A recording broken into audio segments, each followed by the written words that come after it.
First the train from London to Liverpool, then a short trip to the docks where I boarded the ferry to Dublin, then the long train ride through Ireland to Belfast. Not a bad ride, but excruciatingly long. Check in at the guest house in the town proper, quick supper, quick sleep, quick breakfast, and a hop on the local train here to the Holland and Wolff shipyard. Fortunately, it was punctual. I was worried about being tardy for being 3 hours early. My darling Claire always said to me, "Robin, you better get out of the house right now and go be useful for someone." She always did lovingly encourage me to show up for work early and give my best effort.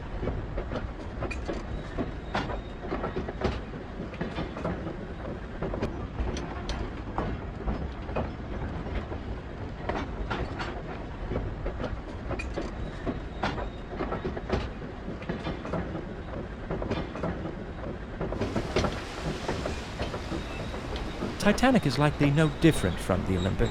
They're structurally identical. The Olympic underwent these trials months ago, so this should be a simple repeat. I board, observe her during the sea trials, vote aye or nay on her certification, and then I ride her back to Southampton.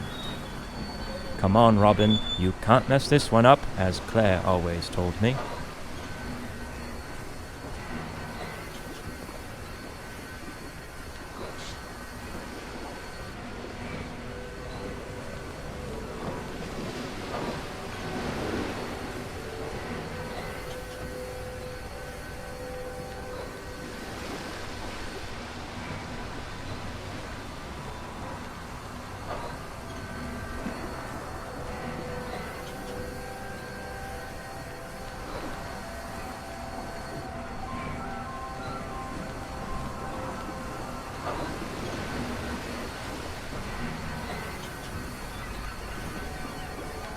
Let's look at the positive.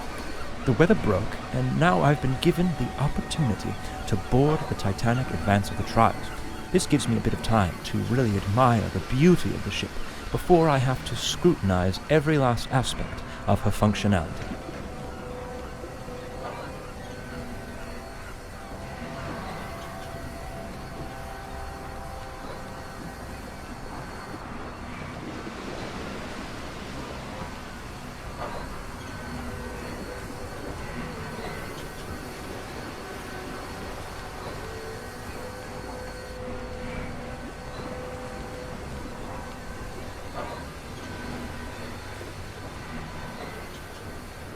I had better find my way aboard.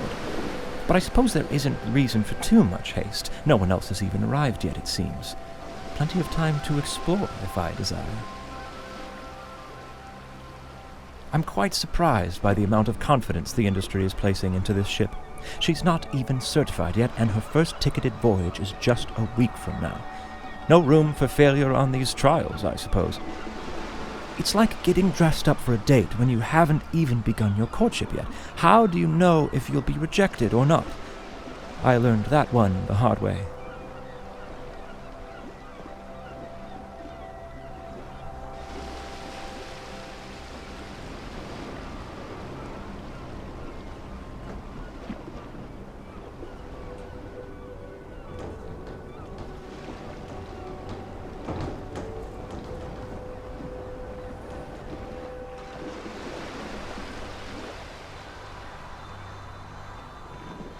Belfast Lough is beautiful, with the hills around it and the morning fog. It reminds me of what I always imagined Puget Sound would be like. A man sure can make a living out in Seattle, if he can hold off the plague.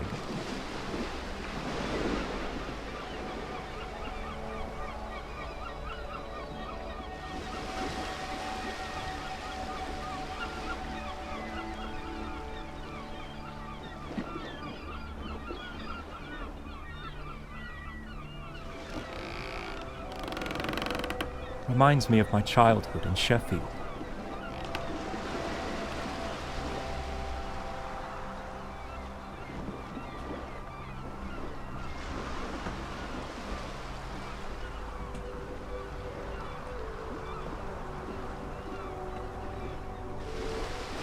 I see they're doing all they can to extend my travel time. How do I find my way through this mess?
all these coal carriages blocking my path. Damn it, John Milligan and Company Limited.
They couldn't simply move these signs out of the way.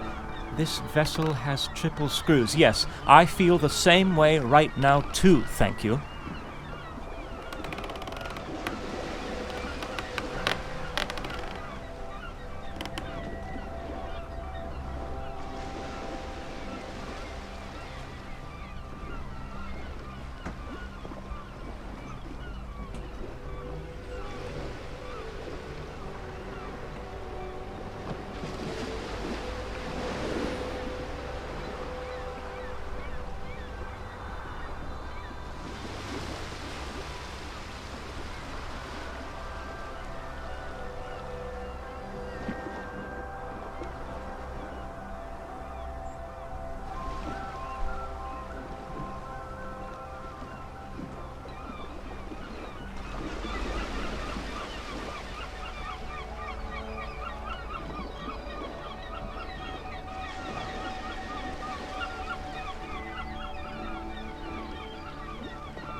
Another dead end in life.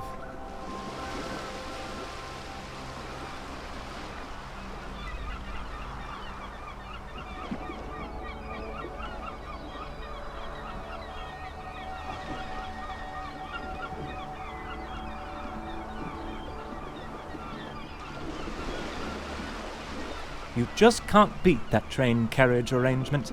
It really stretched my cognitive abilities. People simply aren't stimulated enough these days. Claire tells me that every night.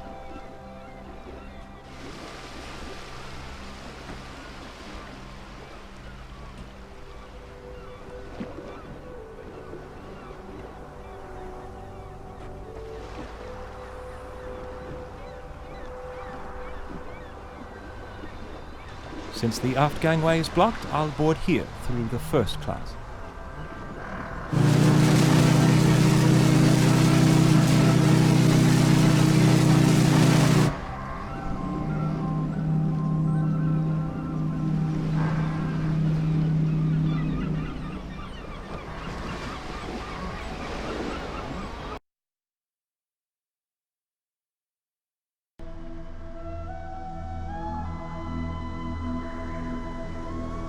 Most first-class spaces should be accessible at the moment, but I may be able to venture down to third class for a spell through Scotland Road on E-Deck. I believe I'm boarding before anyone else. Robin, right now you're the most handsome man on the Titanic.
love the wood detailing here. It's absolutely perplexing. Now that's a craft I can really respect. Lovely wood. I've always been fond of wood. When younger, I used to cut wood for the poor folks 2 streets over. My neighbors started calling me Robin Wood. They always laughed at me, but I don't know why. I wore their title proud. The smell of overflown sewage. Wonderful memories are coming back to me of that city.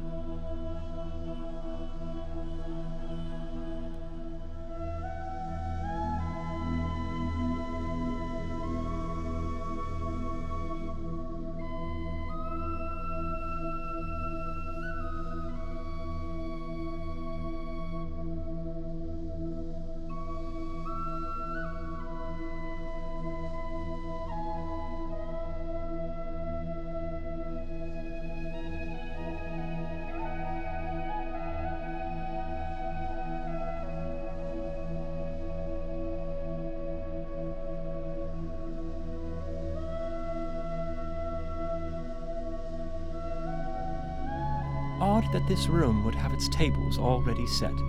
Mr. Gotti hasn't even boarded yet. Oh well, top marks for presentation.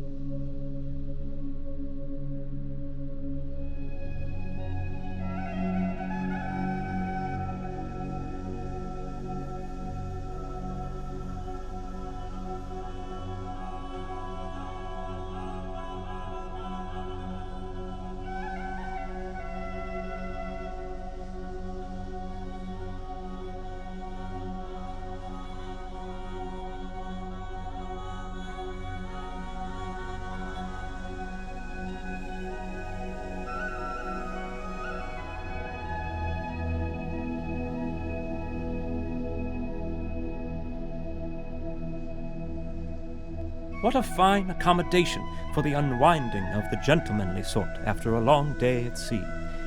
If only it were open now, and there were men in there to socialize with, perhaps then I'd make some friends.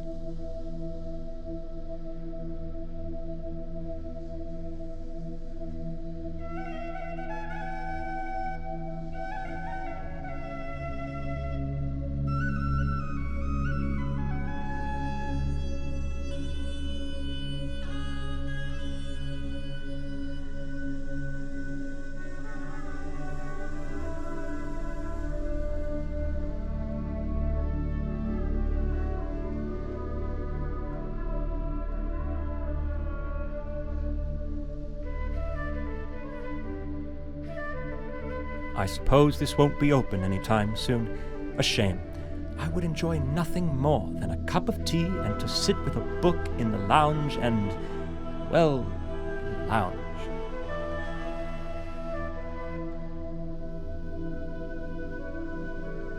Cabins upon cabins upon cabins upon cabins upon cabins upon cabins.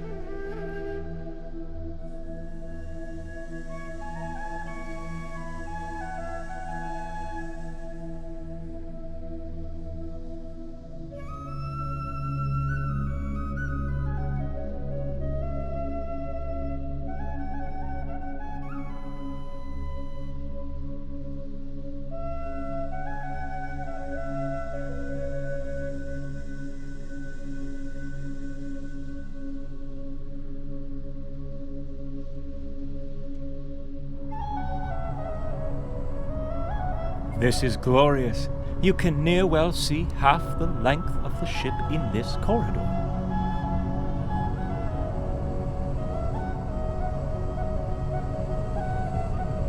Oh dear, the door is open. Perhaps I'm not supposed to look in here, but I can't pass up this opportunity for a little adventure. Oh, if Claire were here now to see me being so daring. Climbing too high, I think.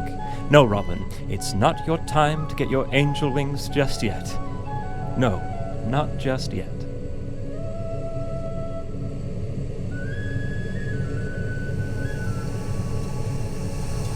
It's quite hot here. Where are the workers, though? Well, I suppose they're likely firing up the other boiler room.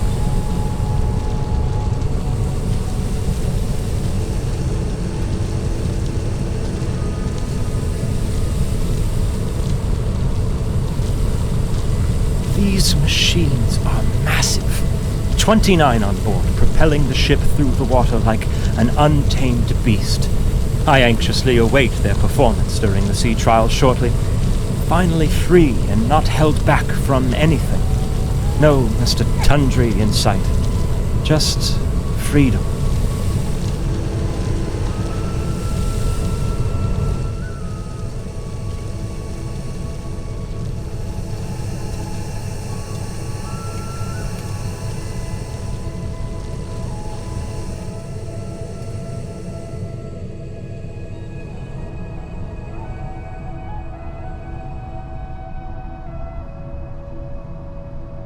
This open space looks like a fine spot for gathering and mingling between all parts of Europe as they make their journey across the pond to the New World.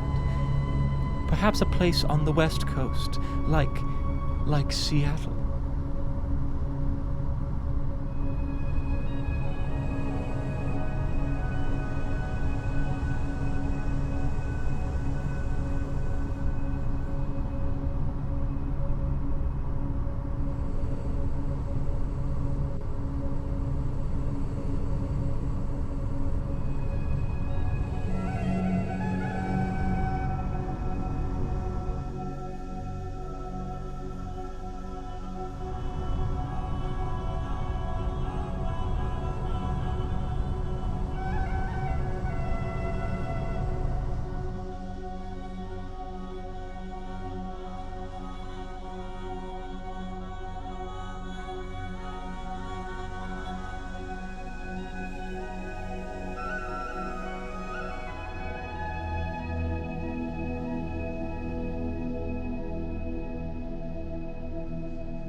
A stark contrast from the first-class accommodations, I should say, but still a major improvement from the other liners I've inspected.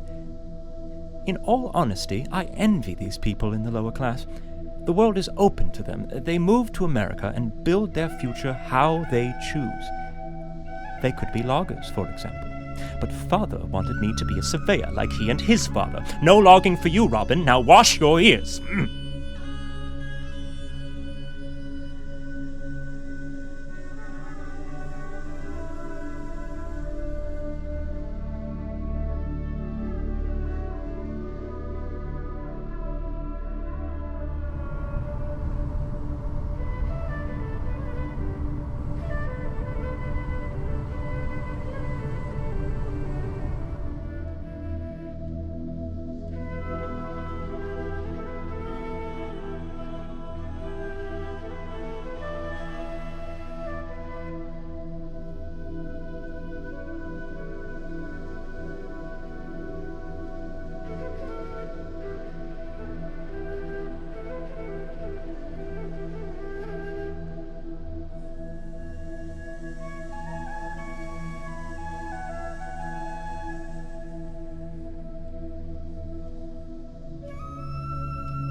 Who on earth is that lucky dog testing out the electric bath?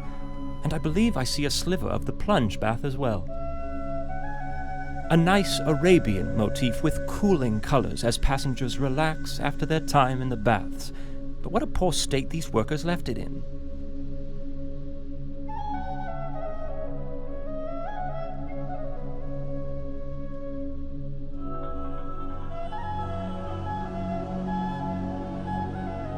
I'd hate to be quartered back here in such a cramped cubby, the walls bearing down on you like all the troubles, hopes, and deepest desires you dare not dwell upon.